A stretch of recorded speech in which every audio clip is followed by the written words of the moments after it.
Hello everyone and welcome to today's video where today I am going to be doing a preview for the Champions League final between Man City and Chelsea. Being a Man City fan, this is the first time that I've ever seen Man City reach a Champions League final, and I'd be kicking myself if I didn't do some sort of preview for the Champions League final and having to wait for another 5 years before Man City reach another Champions League final. So that is why I am doing a video today. So looking at Man City's journey in the Champions League, we played Porto, Olympiacos and Marseille in the group stages.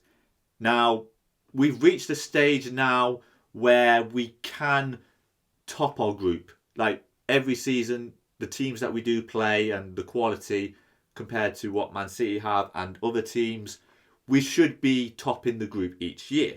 So we have a fairly winnable game in the round of 16, and we got that with Borussia Mönchengladbach. In the quarterfinals, we played Borussia Dortmund, which was a bit tougher than the previous game, but we scraped through and got rid of that hoodoo of getting knocked out of the quarterfinals in the Champions League under Pep Guardiola.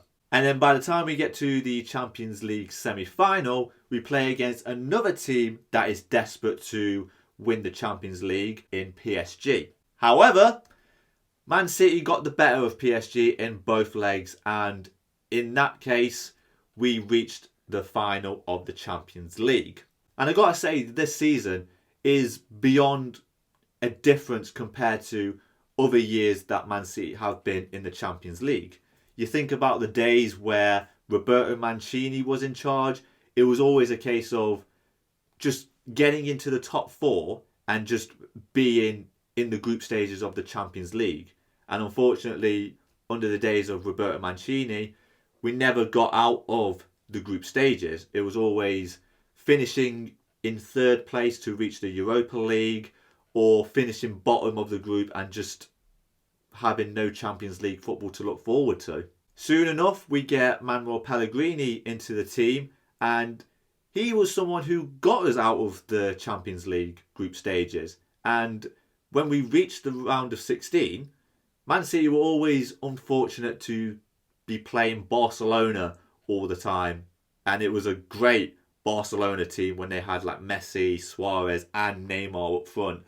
So what were we supposed to do? The lack of experience that Man City had in the Champions League compared to Barcelona was beyond comparable. Although in Pellegrini's final season, he did reach the semi-finals of the Champions League. But again, we were quite fortunate to even get to the Champions League semi-final in Pellegrini's last season, because we played against Juventus, Borussia Mönchengladbach and Seville in the group stages. By the time we reached the round of 16 and finishing top of that group, we played against Dynamo Kiev. PSG, again, they were on the rise and trying to go for the Champions League, so we were kind of lucky to have them in the quarterfinals. And then by the time we played in the semi-final against Real Madrid, there was a difference in experience, because Real Madrid are like this pedigree when it comes to the Champions League, and Man City was still fairly new, and the experience showed. And unfortunately, Man City went out with a whimper.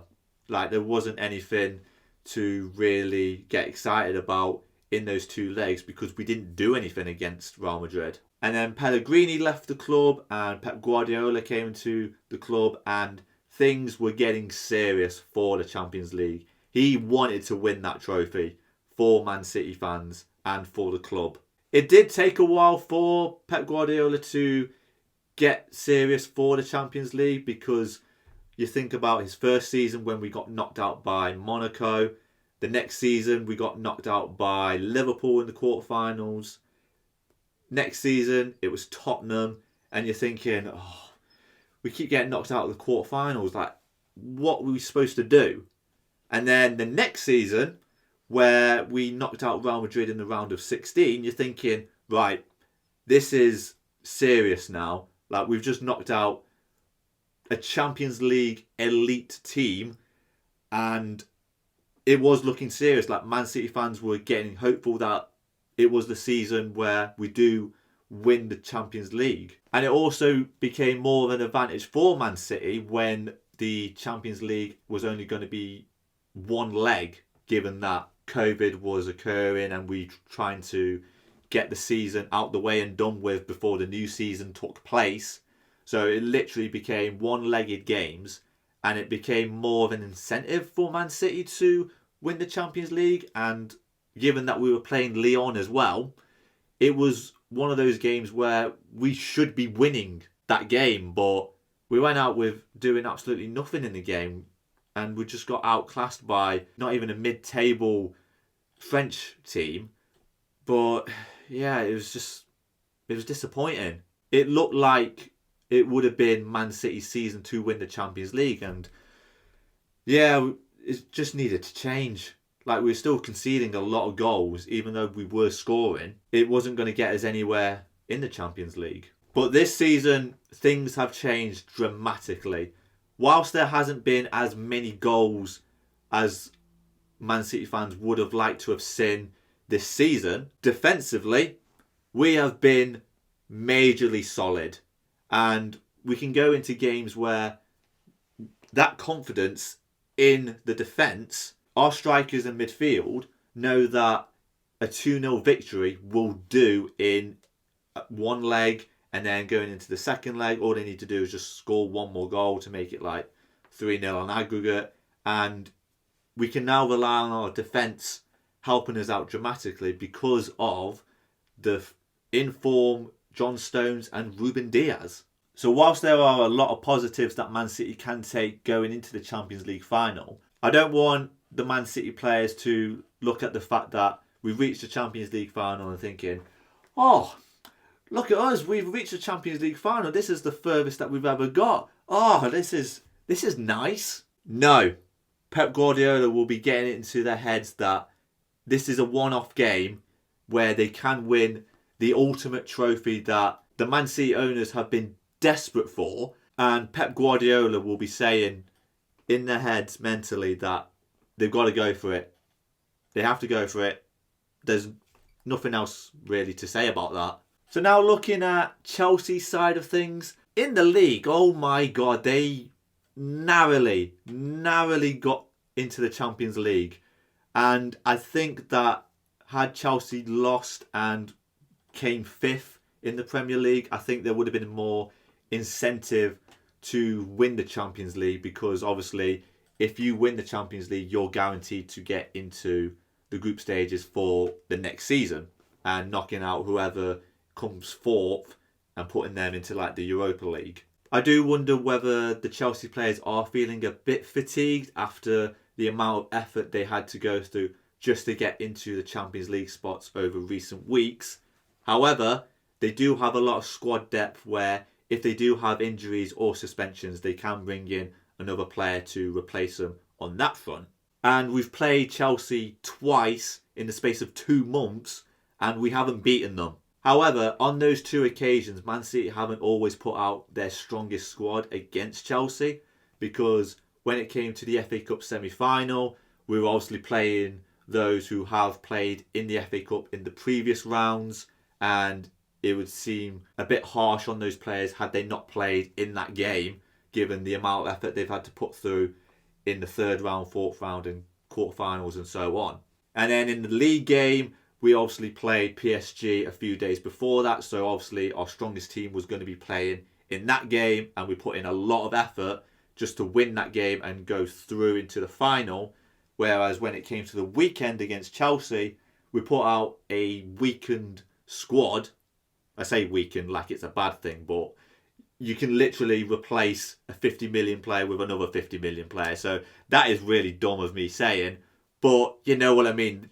When you look at Man City's squad this season, you sort of know who's going to be in the starting 11. And when it comes to making 8 changes to the side, of course it's going to make a difference. So when you look at it on that front, Man City have not always put out their strongest team against Chelsea. And I think when it comes to the Champions League final, I think you're going to be able to predict who's going to be in the team. And I'll obviously do my starting 11 when it comes towards the end of the video.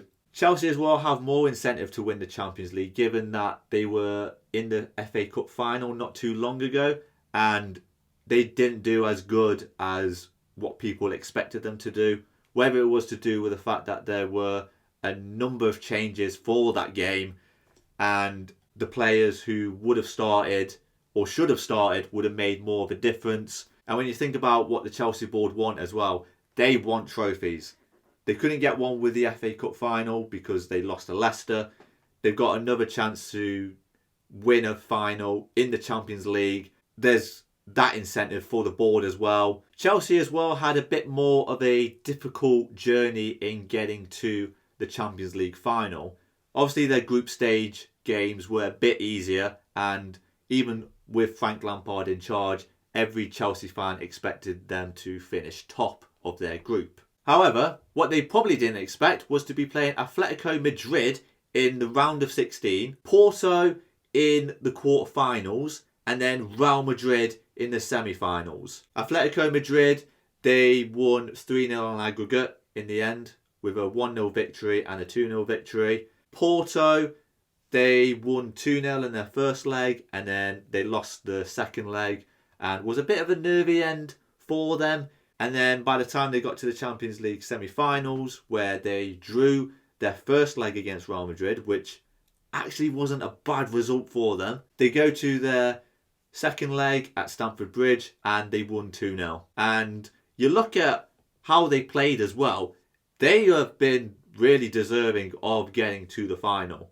Whilst it may have been a bit of a shock for them to even reach the Champions League final, given that the expectation probably wasn't there for Tuchel in his first 6 months at the club, it's still mad to even think that they even reached the Champions League final. And it's going to be one hell of an interesting final for sure. So that is the Chelsea segment for this video. I'll finish off by going through my starting 11 for the Champions League for Man City, and then I'll give my score prediction. So in goal, I'm going with Edison. There's no doubt about that. Walker, John Stones, Ruben Diaz and Zinchenko. I think that back four this season is our strongest that we have at the club. I know that you can bring in Laporte at the other centre-back, but Stones and Diaz have been immense this season. So you've got to keep them two together. And then Walker and Zinchenko have got to start at full-back. In midfield, I would go with Fernandinho. I think as club captain and that experience that we do need for the team, he's going to be vital. And then you play Bernardo Silva and Ilkay Gundogan a bit further forward in midfield. And then the three front players, you've got to play Mahrez, Foden and Kevin De Bruyne as a false nine. And then hopefully you bring in Sergio Aguero for his last ever game for Man City.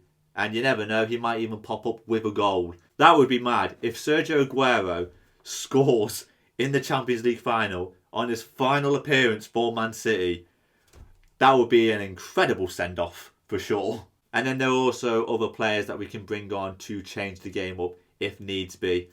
But given how I think the final is going to turn out, I reckon it will be Man City 3, Chelsea 2. Like, it's the final of the Champions League, the final game before you go off for the Euros this summer and starting a new season.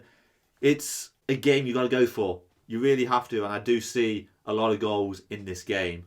So that is where I'm ending today's video. I hope you have enjoyed my preview. If you did, then be sure to give the video a like, subscribe to the channel if you are new, and I will see you soon with another video. Peace!